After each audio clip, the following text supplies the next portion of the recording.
week's iPhone launch event was interesting. Last week, Apple announced their 3 next-generation phones, and this is everything you need to know about them. The iPhone 17, iPhone 17 Pro, and iPhone Air. So I'll go over the basics, the details, and my thoughts. So, starting with the base 17. There are 2 big things here for me. The ProMotion display, and 256GB of storage by default. So, if you didn't know already, ProMotion is what Apple calls their LTPO tech, which is what allows a lot of phones to scale their refresh rate down to 1 Hz to conserve battery. And with Apple's specific ProMotion technology, up to 120 Hz. So this finally means we're getting a 120 Hz display on the non-Pro iPhones. Yep, that's right, all iPhones now have a 120 Hz refresh rate and an always-on display. And the second huge thing for me is 256GB of base storage. So that means, in a way, iPhones are now £100 cheaper. But only if you're planning on upgrading the storage. But now you don't have to.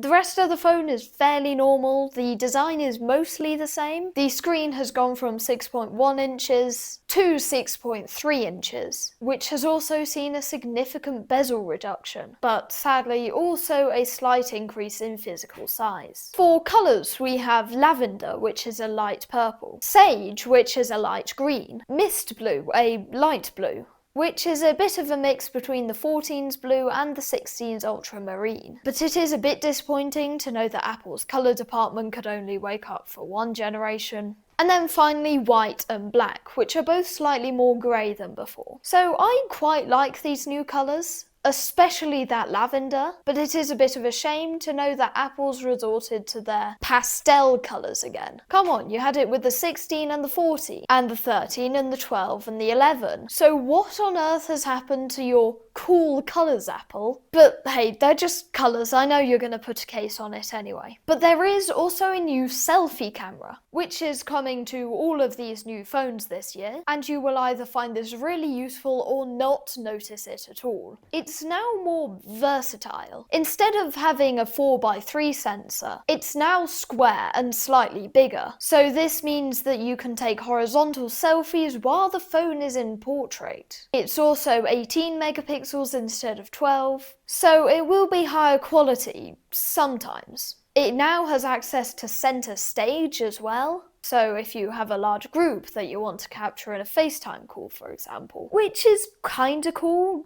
But who wanted this? Maybe you do? I don't know, I'm just some guy who likes phones and videos. But hey, if you have enjoyed this video, I'd greatly appreciate it if you could subscribe. Thanks. And of course this phone is getting the A19 chip, which according to Apple is about 10 to 20% faster. But it is apparently slightly more efficient than last year. And this is launching at £799 in the UK with 256GB of storage. But that's been a pretty big update for the 17s. But for the 17 Pro and Pro Max, that's less of the story. They have the usual upgrades, they have the A19 Pro chip, which is probably going to be about the same as last year, maybe the same 10 to 20% performance increase. But what Apple has done is introduced a vapor chamber into their new phones. Which, if you're wondering what that is, it's literally just better cooling. So this will likely help sustained gaming performance for long periods of time, and it won't heat up as quickly. Also, the elephant in the room, the new design. So what Apple has done is infuse the back with part of their ceramic shield,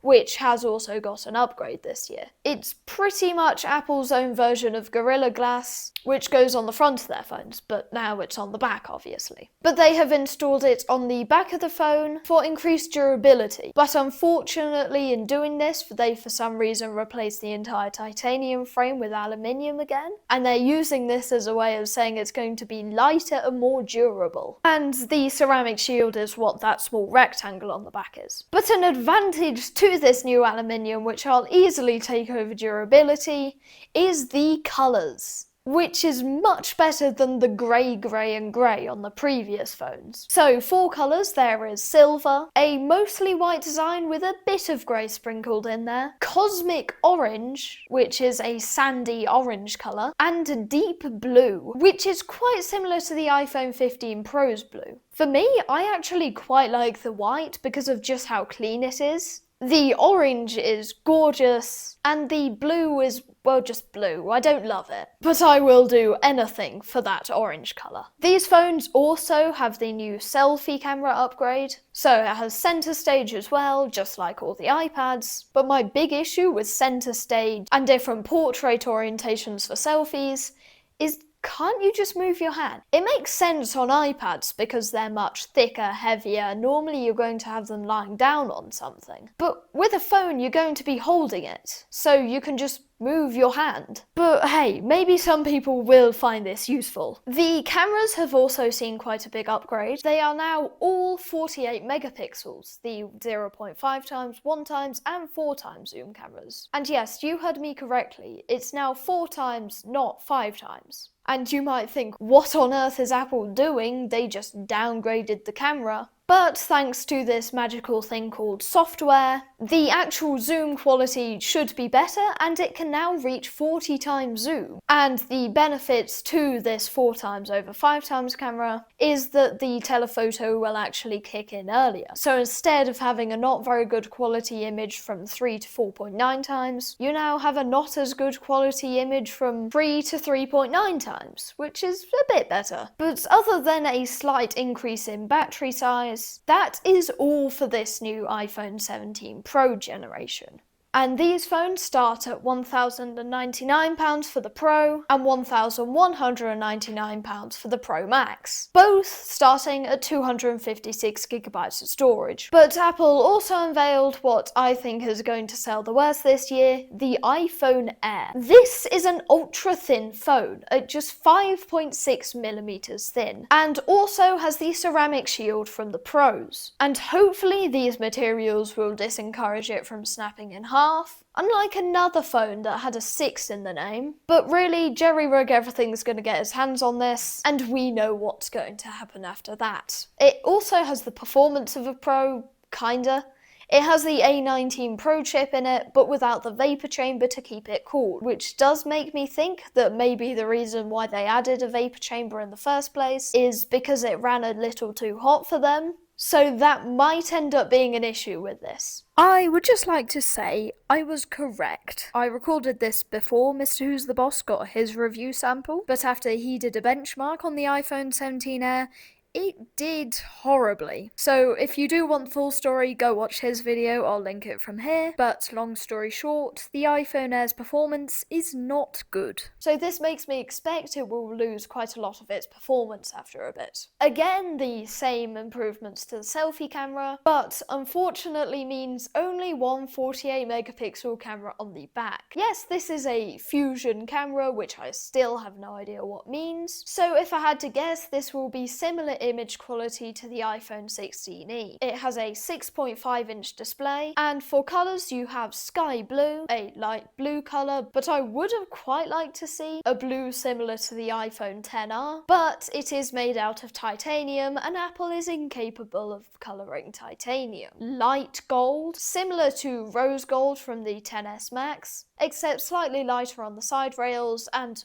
more gold. Cloudy white, which is just white, and space black, which is actually darker than the 17's black, and much darker than the 17 Pro's black because it doesn't have one. But those last two colours are average. Really, it's an iPhone 17. Remove half the cameras, put a chip inside that won't be able to keep up with this lack of cooling, squish it down, remove the SIM card internationally. Yes, you can only use an eSIM no matter where you are on this, and increase the size of the screen slightly, and there you have an iPhone Air. This is launching at £999 with 256GB of storage, and I'd say that the iPhone 17 is what I'm looking forward to most. iPhone Air will be certainly interesting, but I do not think this will sell well. I just can't imagine the average consumer thinking, oh, my phone's a little too thick, you know what I'd really like to do? Pay £100 £100 more to get a worse experience, worse cameras, and might just break after a couple months, just so I can have a slightly thinner phone than everyone else. And then the iPhone 17 Pro. It's pretty much the same as last year, and I think this will sell much better than the iPhone Air, but I just personally aren't that excited for it. Anyway, that's all for this video. I hope you did enjoy, and if you did, I'd greatly appreciate it if you could subscribe.